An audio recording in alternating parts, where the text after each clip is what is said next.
O nosso Tea Talks de hoje está num ambiente diferente, está num ambiente externo, está no meio da natureza. E é sobre isso que a gente vai falar um pouquinho hoje também. O que a nossa alimentação tem a ver com a natureza e como a natureza pode influenciar também nas nossas escolhas alimentares.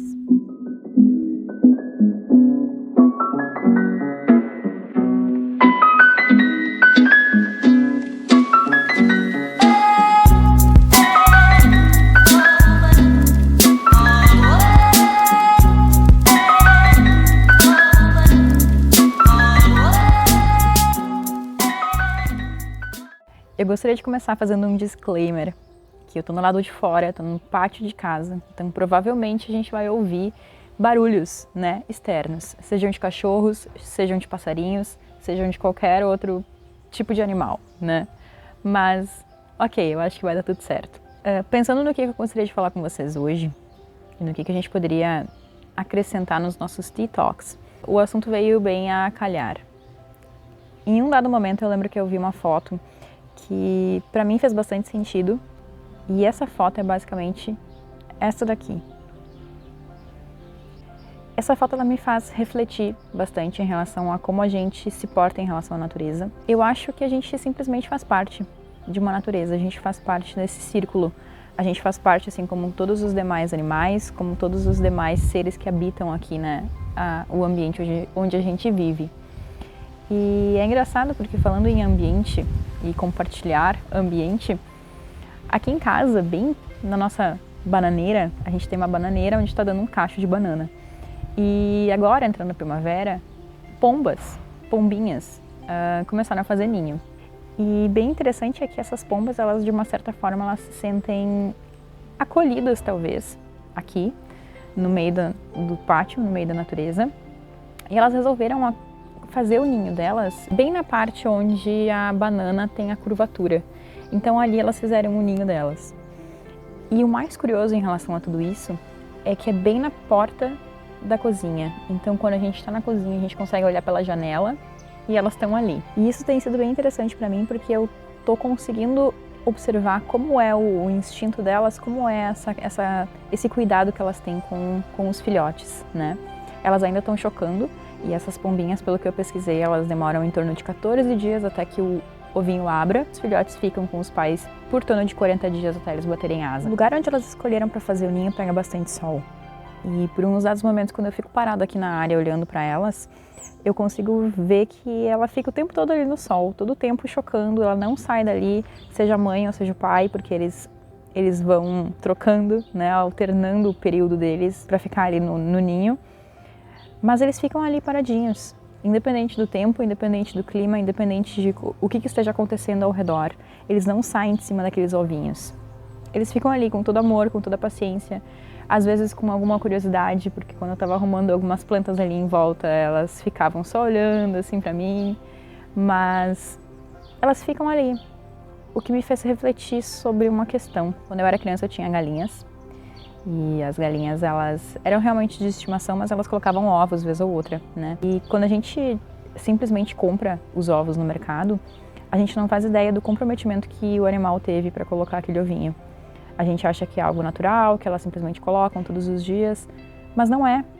O ovinho é a forma como elas se reproduzem, é a gestação praticamente de um pássaro. E analisando agora as pombas, eu consigo ver tanto de comprometimento, tanto de relação que elas colocam, tanto de amor que elas colocam em cima desse cuidado. Os ovinhos, eles definitivamente não ficam abandonados, todas as vezes, seja noite ou seja dia. Se o tempo esfria, se o tempo esquenta, elas estão ali. Tem sempre uma pombinha do casal sentadinha ali, chocando os ovinhos. E olha quanto amor elas colocam nisso. Eu sei que isso pode ser, com certeza, a questão da espécie delas. É uma atitude normal, né, dos pássaros, mas eu não consigo não pensar que elas não tenham um amor pelos filhotinhos que estão ali.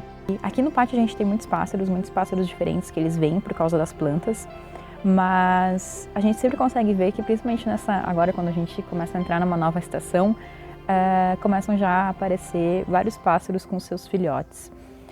Alguns a gente consegue ver claramente quem é a mãe, quem é o filhote, porque a mãe grita muito com o filhotinho. E a gente consegue ver muitas semelhanças entre a criação de pais e filhos humanos e pais e filhos animais. E isso me fez pensar muito nessa imagem do começo da nossa conversa. Será que é realmente justo a gente pegar um ovo, um que a gente julga como alimento, mas que na verdade é um filhinho de alguém?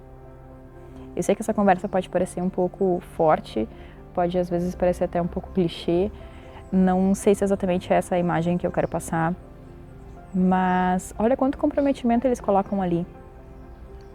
Quando um do casal chega para revezar, né, para o outro ir se alimentar, tomar água, enfim,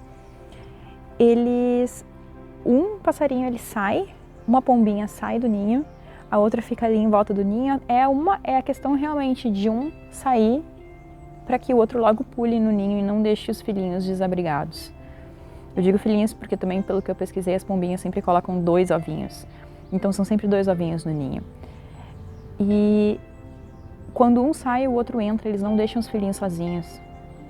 E eles sabem que cuidando bem daqueles filhotinhos, daqueles ovinhos, eles vão se transformar em filhinhos, em passarinhos.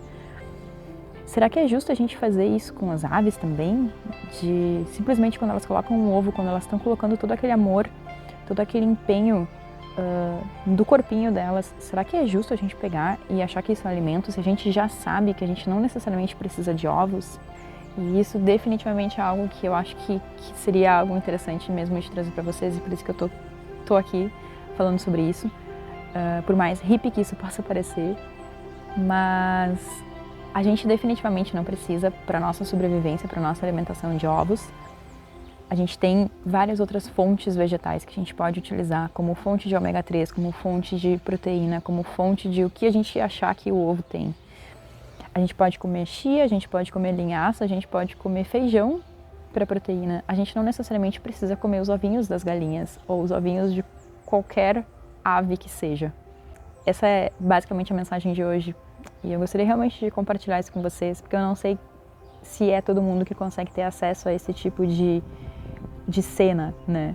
De contato com a natureza que a gente está tendo a oportunidade de ter aqui no nosso pátio. Lá no meu Instagram, @claudiachatz, também lá no site, claudiachatz.com. Eu vou deixar o acesso para ambos aqui na descrição do vídeo. Eu compartilho alimentos de origem vegetal que a gente pode utilizar na nossa alimentação para que a gente não precise mais depender de alimentos de origem animal. E se tu tiver interesse, confere lá.